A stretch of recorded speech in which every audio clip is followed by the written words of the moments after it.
Okey, Assalamualaikum dan selamat petang semua. Okey, saya harap semuanya sihat. Sihat hendaknya. Okey, dalam keadaan negara kita telah dilanda satu wabak. Semua tahu kan, COVID-19. Kita tak boleh pergi sekolah. Okay, kita tak boleh nak belajar. Kita tak boleh nak meneruskan kehidupan kita secara normal. Tapi untuk PDP, kita masih boleh teruskan. Okay, boleh rujuk kepada Google Classroom saya, dan juga saya ada kesediakan ini adalah video berkaitan dengan tajuk yang patutnya kita belajar dan kamu fahami. Okay, tajuk itu ialah bab 3, konflik dunia dan pendudukan Jepun di negara kita. Okey, dalam konflik dunia dan pendudukan Jepun di negara kita, saya akan sentuh pertama tentang Perang Dunia Pertama hari ini. Supaya awak faham, awak kena tahu apa yang perlu kamu tahu ialah negara yang terlibat. Selain itu punca dan juga rentetan peristiwa dan akhirnya masalah kesan. Jadi sebagai permulaan Perang Dunia, once bila kita sebut tentang Perang Dunia ialah sebuah perang yang besar. Okay? Gambaran yang ada pada kita ialah satu dunia berperang. Tapi sebenarnya Perang Dunia ni bukanlah melibatkan semua negara di dunia, tapi dia melibatkan kuasa-kuasa besar yang mempunyai pengaruh. Okay, boleh dikategorikan sebagai negara majulah pada ketika itu. Okay, mereka berperang untuk mendapatkan sesuatu yang mereka mahukan. Okay, dalam peperangan ini mesti ada punca. Macam kita pun bergaduh dengan orang lain pun mesti ada punca kan. Jadi punca ataupun faktor berlakunya Perang Dunia Pertama yang pertama ialah persaingan kuasa imperialis. Imperialis ni ialah imperialisme, berasal dia ialah perkataan imperialisme yang bawa maksud mendapatkan sebuah negara lain atas kepentingan tertentu. Guys, itu ialah maksud secara umum. Okay. Dalam merujuk kepada konteks Perang Dunia Pertama, perebutan kuasa ini melibatkan perebutan kuasa menjajah negara lain untuk mendapatkan bahan mentah. Kerana apa? Kerana pada ketika ini Eropah sedang bergelut dengan revolusi industri yang memerlukan bahan mentah untuk mereka meneruskan kelangsungan industri yang mereka kecapi pada ketika itu. Antara bahan mentah yang diperlukan ialah biji timah, mereka perlukan petroleum, mereka perlukan arang batu.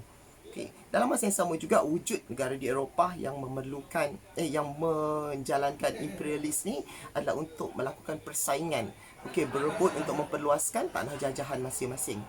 Antaranya ialah Perancis dan juga Jerman. Faktor kedua berlakunya Perang Dunia Pertama ialah kerana Pakatan Ketenteraan. Pakatan Ketenteraan ialah boleh saya klasifikasikan sebagai blok. Blok A dan blok B. Dalam Perang Dunia Pertama ini ada dua blok. Itu yang pertamanya ialah kuasa tengah dan Pakatan Bertiga. Kuasa tengah dianggotai oleh Jerman, Austria-Hungary. Kemudian susahnya nak cakap perkataan itu sebab dia kat kampung macam inilah. Bising sikit. Kemudian dia dianggotai juga oleh kerajaan Turki Utsmaniyah pada ketika itu. Bagi Pakatan Bertiga, kuasa asasnya dia mempunyai tiga negara, iaitu Britain, Perancis dan Rusia. Kemudian dia disokong oleh beberapa buah negara lain, antaranya ialah Itali, Serbia, Portugal, Greece dan juga Romania.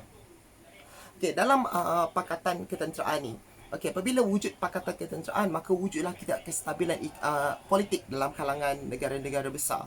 Kerana mereka sedang berlumba-lumba untuk menghasilkan senjata-senjata moden dan untuk meluaskan tanah-tanah jajahan masing-masing. Hal ini menyebabkan maka tidak stabil ekonomi, akhirnya berlakulah sebuah peperangan. Faktor ketiga pula adalah kerana krisis yang berlaku di rantau Balkan.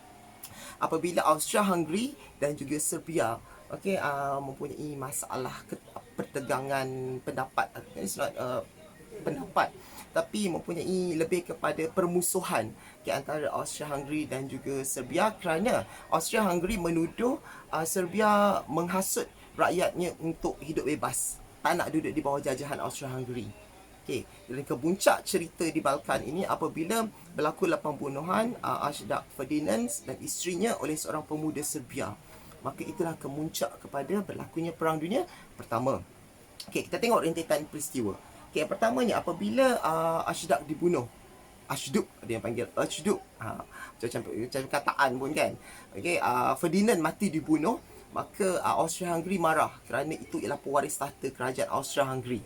maka Austria-Hungary telah bergabung dengan Jerman untuk menyerang Serbia. Sebab apa? Tadi kan Serbia yang menyebabkan kematian pewaris tahta kan. Okey, kemudian bila dah berlaku macam gitu, Rusia bertindak untuk memberi bantuan kepada Serbia. Dia nak bantu Serbia, menimbulkan kemarahan Austria-Hungary dan Jerman sebentar tadi. Okey, kemudian apa yang buat? Jerman telah mengisytiharkan perang ke atas Rusia.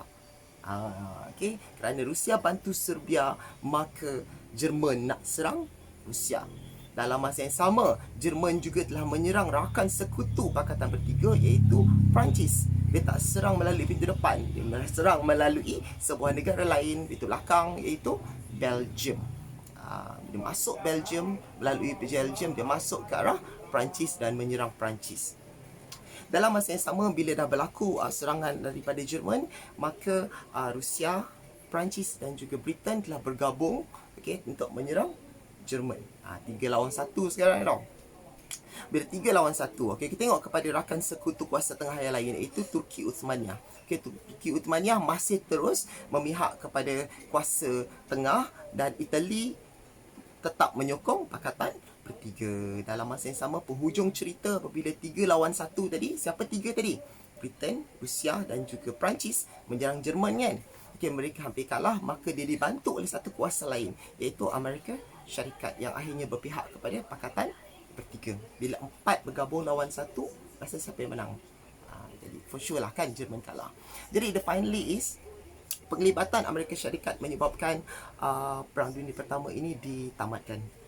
Amerika Syarikat diiktiraf sebagai sebuah kuasa besar dalam Perang Dunia Pertama dan sekaligus Jerman telah terpaksa menandatangani perjanjian untuk gencatan senjata. Antaranya mereka telah mengadakan persidangan damai Paris di mana mereka membincangkan syarat-syarat perdamaian tersebut. Di mana Jerman tidak boleh lagi menjadi ancaman kepada keamanan di Eropah.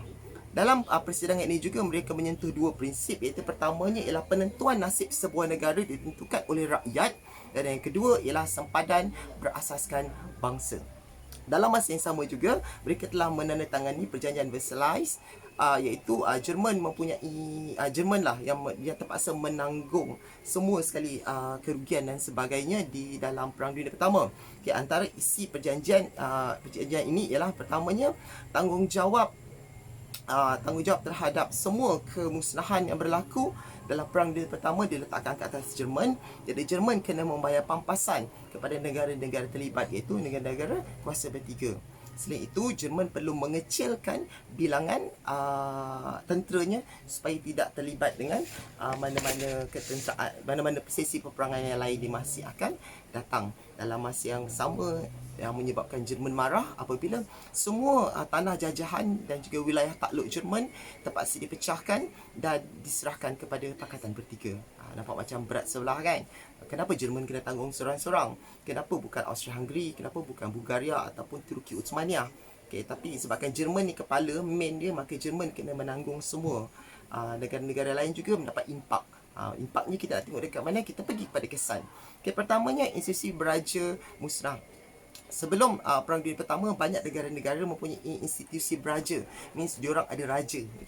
Macam kita lah, kita masih ada raja kan. Setiap negara negeri di Malaysia ada sultan. Dan sultan ini pula akan berpeluang menjadi yang di-Pertuan Agong.